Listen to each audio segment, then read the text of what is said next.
Konbanwa minasan. Perkenalkan, saya Lutfi Al-Hakim dari kelas Ichihiro. Nah, pada kesempatan kali ini saya akan menjelaskan atau mempresentasikan Bunkei yang sudah dipelajari. Nah, untuk yang sekarang saya akan menjelaskan target Bunkei nomor 186, yaitu tentang perubahan Shiekikei atau bentuk menyuruh, membuat, membiarkan, atau mengizinkan. Nah, untuk rumusnya sendiri yaitu vokal I, mas, I-nya itu diganti ke vokal A, lalu tambahkan semas. Itu untuk grup satunya. Kemudian untuk grup keduanya yaitu tinggal ditambahkan sa semas. Contohnya tabemas diganti menjadi tabe sa semas. Kemudian selanjutnya itu ada golongan kedua tapi satu huruf, contohnya nemas, yang berarti perubahan Shiekikei-nya yaitu nesasemas. Kemudian untuk kelompok tiganya atau grup tiganya terdiri dari simas dan kimas. Untuk simasnya sendiri yaitu perubahan Shiekikei-nya dari simas menjadi sasemas. Untuk kimasnya menjadi kosasemas. Nah, dari sekian perubahan itu contohnya yang grup kedua tabemas menjadi tabesasemas, yang artinya menyuruh makan gitu. Nemas menjadi nesasemas, menyuruh tidur. Nah, seperti itu ya minasang. Nah, untuk di sini saya akan memberikan contoh, yaitu sensei wa gakusei ni hon o kakasemasu. Sensei menyuruh murid menulis buku, gitu ya minasang. Nah, untuk rumusan keduanya yaitu ada Shiekikei plus te kudasaimasen ka, yang artinya di sini itu dapatkah mengizinkan. Contohnya yaitu sotai sasete kudasaimasen ka, dapatkah mengizinkan pulang lebih awal gitu. Nah, ini dapatkah mengizinkan ya. Te kudasaimasen ka plus Shiekikei. Kemudian untuk rumusan keduanya yaitu ada Shiekikei plus te kudasai, yang artinya tolong izinkan. Contohnya di sini yaitu kyou wa kaera sete kudasai. Tolong izinkan saya pulang hari ini. Nah, tolong izinkan saya pulang ini dari perubahan saya pulang hari ini. Kyou wa, terus izinkan saya pulangnya itu berasal dari kotoba kaerimas. Kemudian diganti ke perubahan Shiekikei yaitu kaerimas, vokal I diganti ke vokal A, kaera plus semas. Nah, sedangkan di sini kita sedang berada di rumusan T. Nah, dari kaera semas diubah menjadi kaera sete plus kudasai, yang artinya tolong izinkan. Nah, seperti itu ya minasang. Nah, kita lanjut ke pembahasan selanjutnya, yaitu ini ada pembahasan yang sepertinya kalau kita lihat atau kalau kita pelajari ini mungkin sedikit receh, cuman ini menjadi bekal kita untuk menguasai lebih lanjut perbunkeian atau rumusan-rumusan dalam bahasa Jepang. Nah, ini yang pertama mengenai pertanyaan. Nah, biasanya kita selalu hanya tahu bentuk pertanyaan itu biasanya menggunakan bentuk mas. Nah, itu seperti itu ya.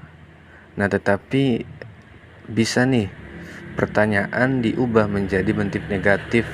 Nah, berupa mas ya. Nah, di perubahan atau di bentuk negatif ini artinya itu tetap ya minasang, tetap positif artinya.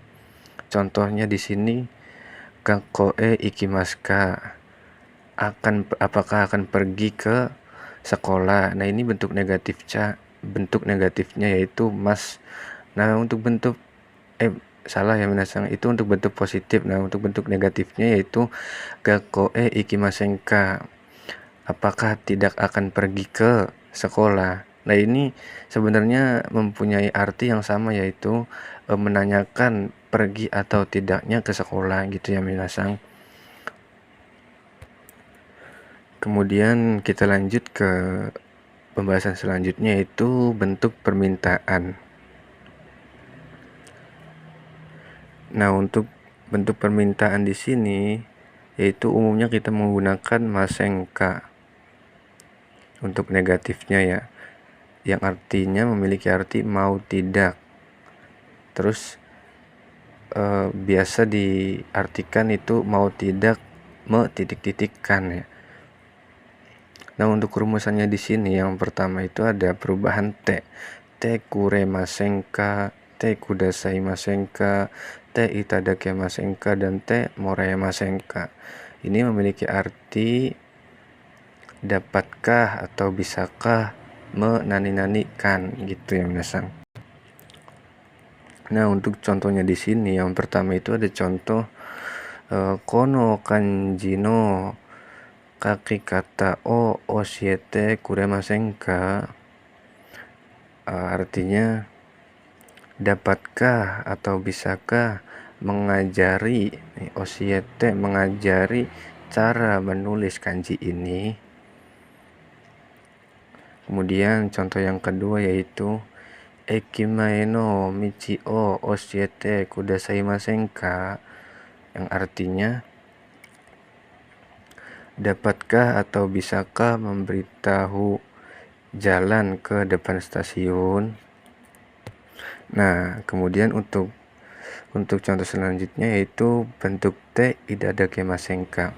Contohnya yaitu kono kanji o yomikata o oshiete itadakemasen ka. Bisakah atau dapatkah mengajari cara membaca kanji ini. Nah, ini sebenarnya sudah kita pelajari pada mina 1 ya minasang. Di mina 1 itu ada bentuk penerima dan pemberi gitu, yang sama memiliki arti. Nah, perbedaannya kalau yang di mina 1 itu untuk bentuk biasa mas, kalau yang ini ada masenka. Contohnya di mina 1 itu ada kurema, ada bentuk kuremas, terus agemas, moraimas. Sedangkan di sini itu lebih kompleks ya minasang. Ya, untuk selanjutnya itu ada bentuk penawaran. Bentuk penawaran ini biasa disebut dengan atau biasa menggunakan perubahan ikokei. Nah, ikokei ini adalah bentuk biasa dari masoka. Nah, itu ikokei ada di mina 2 ya minasang. Perubahan ikokei yaitu perubahan maksudnya penawaran. Nah, untuk rumusnya di sini yaitu ada kata kerja bentuk te yarimas atau te yarimasoka. Terus ada bentuk te agemasoka, bentuk te sasi agemasoka.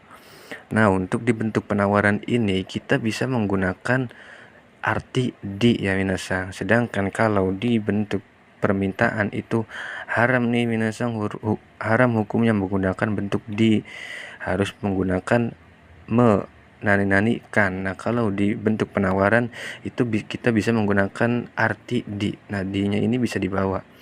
Contohnya ekimade okute agemasoka, maukah di. Nah, ini di sini dipakai ya di-nya, maukah diantar sampai stasiun.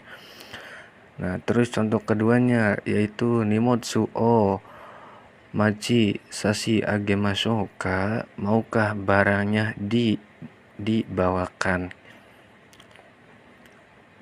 Nah, ini bentuk penawaran ini biasanya kita artikan sebagai maukah atau maukah di. Nah, sedangkan pada bab 41 bentuk te yarimas, bentuk te yarimas itu biasa digunakan untuk hewan, tumbuhan, orang atau orang gitu dengan status yang lebih rendah, atau bisa digunakan juga untuk anak kecil.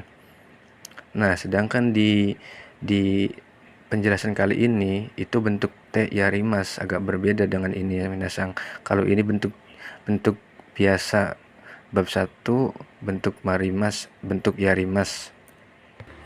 Nah, kalau untuk bentuk biasa dari contoh bab 41 yaitu te yarimas. Yarimas itu. Contohnya watashi wa inu o samponi surete ite yarimasta. Nah, saya membawa anjing untuk jalan-jalan. Nah, gitu ya minasan. Nah, di sini kita bisa ada note nih, ada catatan gitu bahwa pertanyaan itu boleh menggunakan bentuk negatif nih minasang maseng. Jangan karena kita sudah terbiasa menggunakan mas, ketika ada pertanyaan menggunakan bentuk negatif itu kita artikan juga sebagai pertanyaan negatif. Nah, enggak gitu ya minasang. Terus juga di penawaran itu tadi yang sudah saya jelaskan itu, di bentuk penawaran itu boleh memakai di, sedangkan di permintaan itu haram hukumnya menggunakan di. Nah, mungkin untuk penjelasan kali ini atau presentasi Bunkei hari ini cukup sekian ya minasang. Mungkin kalau misalkan ada kekurangan atau kesalahan dalam menjabarkan atau menerangkan materi yang sudah saya sampaikan tadi, saya memohon maaf. Atau banyak kekurangan yang tadi saya jelaskan mungkin bisa untuk diwajari. Ya, cukup sekian presentasi atau tugas Bunkei, pemaparan Bunkei hari ini. Kurang dan lebihnya saya mohon maaf. Arigatou gozaimasu.